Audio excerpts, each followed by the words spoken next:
दोस्तों, एक बार महात्मा बुद्ध के शिष्य ने पूछा, कृपया हमें बताइए कि कर्म क्या है और कर्म किसे कहते हैं। उसके बाद महात्मा बुद्ध ने अपने शिष्य से कहा, कर्म को समझने के लिए मैं तुम्हें एक कहानी सुनाता हूँ। इस कहानी से तुम समझ जाओगे कि कर्म क्या है और कर्म किसे कहते हैं। दोस्तों, आज मैं आप सभी को वही कहानी बताने वाला हूँ जो बहुत साल पहले महात्मा बुद्ध ने अपने शिष्य को समझाने के लिए यह कहानी सुनाई थी। दोस्तों, अगर आपको यह कहानी पसंद आए तो हमारे चैनल इंस्पायर्ड वचन को सब्सक्राइब भी कर देना। तो बिना देर किए कहानी को शुरू करते हैं। एक बार एक राजा अपने मंत्री के साथ घोड़े पर बैठकर अपने राज्य का भ्रमण कर रहा था। राज्य का भ्रमण करने के बाद राजा को एक दुकान के पास रुक गया और रुकने के बाद राजा ने अपने मंत्री से कहा, मंत्री, मालूम नहीं क्यों लेकिन मुझे लगता है कि इस दुकानदार को कल के कल फांसी की सजा दे दूं और मुझे इसे मृत्यु दंड देने की इच्छा हो रही है। उसके बाद मंत्री जी राजा से इसका कारण पूछ पाते कि इससे पहले राजा उससे आगे निकल गए।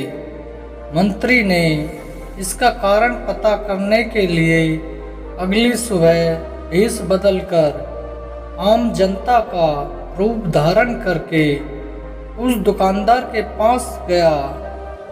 वैसे तो दुकानदार चंदन की लकड़ियां बेचने का काम करता था।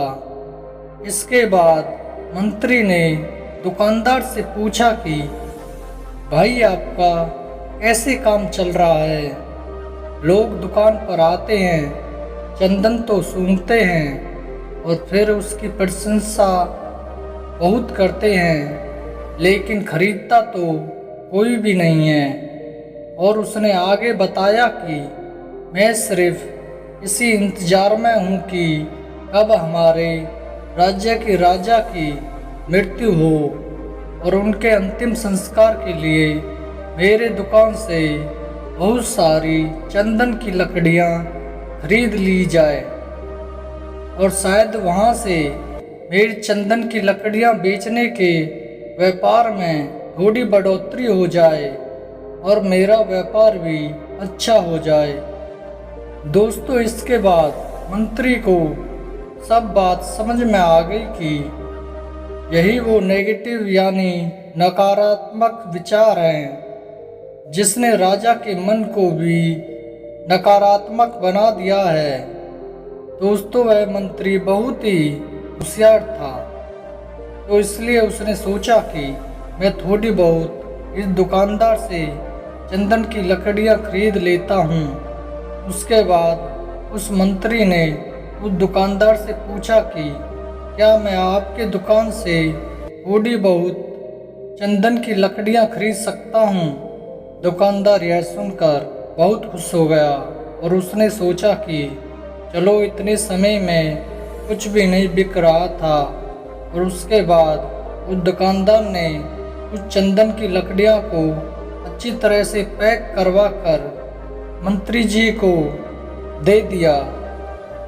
दोस्तों, उसके बाद मंत्री ने अगली सुबह जाकर राजा के पास पहुंचा और उसने राजा से कहा, उसने कुछ चंदन की लकड़ियां आपके लिए तोहफे के रूप में भेजी हैं। यह बात सुनकर राजा बहुत ही खुश हुआ और मन ही मन सोचने लगा कि बेकार में ही उस दुकानदार के बारे में गलत सोच रहा था। और उसने उस चंदन की लकड़ियों को बहुत ही अच्छी तरह से सूंघ लिया और उसमें से बहुत ही अच्छी सुगंध आ रही थी। दोस्तों, राजा इससे बहुत ही ज़्यादा खुश हुए और उसके बाद राजा ने अपने मंत्री के हाथों उस दुकानदार के लिए कुछ सोने के सिक्के भेज दिए। उसी आम जनता का रूप धारण करके मंत्री जी अगली सुबह उस दुकानदार के पास चले गए। उसने वह सोने के सिक्कों को दुकानदार को दे दिया। उसके बाद दुकानदार बहुत खुश हुआ और मन ही मन उसने सोचा कि मैं बेवजह अपने राज्य के राजा के बारे में गलत सोच रहा था। राजा तो बहुत ही ज़्यादा दयालु हैं। और यहीं पर महात्मा बुद्ध जी ने कहानी को ख़त्म किया है। ये कहानी जब ख़त्म हुई तब महात्मा बुद्ध ने अपने शिष्यों से कहा कि अब आप ही बताइए कि कर्म क्या होता है। तब गौतम बुद्ध जी के शिष्यों ने जवाब देते हुए कहा कि जो हमारी भावना होती है वही हमारे कर्म होते हैं। महात्मा बुद्ध जी के सभी शिष्यों के जवाब को सुनने के बाद महात्मा बुद्ध ने कहा कि आपके विचार ही आपके कर्म हैं। अगर आपने खुद के विचारों पर निरंतर पाना सीख लिया तब आप एक महान इंसान बन जाते हैं। जब आप अच्छा सोचते हैं तब आपके साथ अच्छा ही होता है और वो होता ही रहेगा। दोस्तों, इसलिए मैं भी कहना चाहूँगा कि अगर आप अच्छा सोचोगे तो दूसरे लोग भी अपने आप आपके बारे में अच्छा सोचने लग जाएंगे।